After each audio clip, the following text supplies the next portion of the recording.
You're praying for love again and you're hoping for something new, something safe and something real. But God is more concerned with your restoration than your relationship status because He knows if He gives you love before He heals you, He heals your heart, you'll bleed of the person that He is going to send. If He gives you love before you discover who you are, you'll shrink yourself to be accepted. If He gives you love before you love Him and yourself rightly, you'll idolize someone that He intended you to walk beside, not above Him. So before love re-enters your life, here's what will happen and what God often heals. Your sense of identity. Before love comes, God reminds you you are already chosen. You are not refined by who left, who rejected you, or who couldn't see your worth. But He restores your identity so that your next relationship won't be built on validation, but will be built on truth. In Isaiah 43:1, we see that, "Do not fear, for I have redeemed you. I have summoned you by name. You are mine." And that's a promise for our dear God that He is going to restore your identity in Him and you won't chase for validation from irrelevant people. The second thing that is, He restore your capacity to trust again. Heartbreak rewrites your brain. It rewires your brain. Betrayal clouds your discernment. So God goes deep, not just to restore bitterness, but He goes deep to build trust in Him. So He won't just remove that bitterness in you, but He's going to restore trust and all that, and more so trust in Him. So when the right person comes, you don't sabotage it because of your old wounds, but you have been healed and restored. So in the Isaiah, sorry for that, Proverbs 3:5-6, trust in the Lord with all your heart and lean not on your own understanding, because our own understanding is the one that lead us to unforgiveness, to holding a bitterness in ourselves. But trusting in the Lord surely will come and restore that. So the other thing that God restores is your ability to be loved without fear. You know, we are filled with fear. If things shall go right, if this is the right person for us, there are some moments where you'll be filled with doubt. Sometimes you ask, is this true? Because something seems true, good to be true. So sometimes we don't reject love because we don't want it. We reject it because we don't believe we deserve it. Yeah, that happens to a lot of people, even when I talk to them, even when I listen to other people.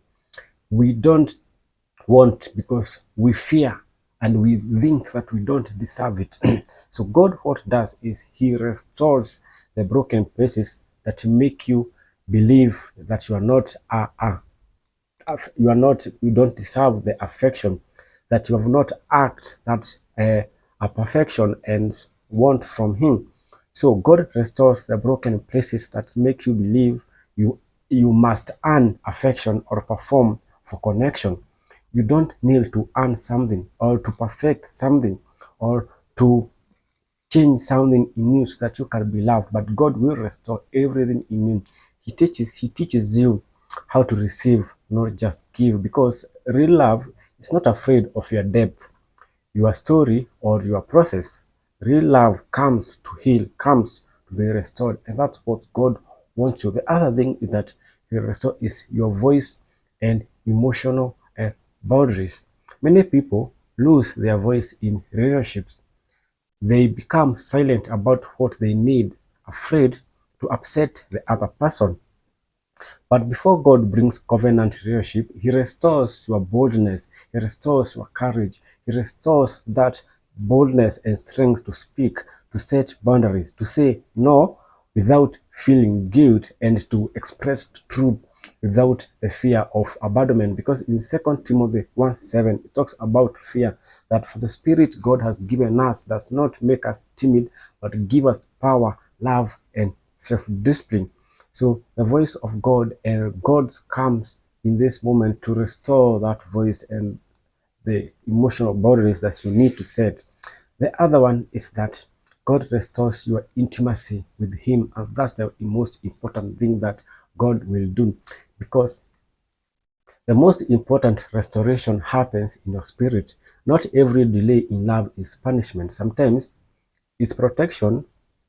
While God rebuilds your altar, is protection, not rejection. Because when intimacy with God is restored, your standards change. How you move, how you react, how you respond to things, it automatically changes. And your discernment sharpens, your confidence deepens, and your love life begins to reflect His voice, not your fears and not your voids. In Psalms 23:3, He restores my soul. These are the hymns of Psalms that speaks to the soul, that the love of God restores my soul. You are not behind. You who feel that you are behind, you who feel like you wasted time, you who feels like time is moving on, your friends, those your family and people are moving on, and you feel left behind. So I'm here to tell you that you are not behind, you are just right on time. You are not forgotten, you are being restored. God is not rushing you into another love story. He's writing a testimony. He's orchestrating that testimony of wholeness that will last beyond a wedding day.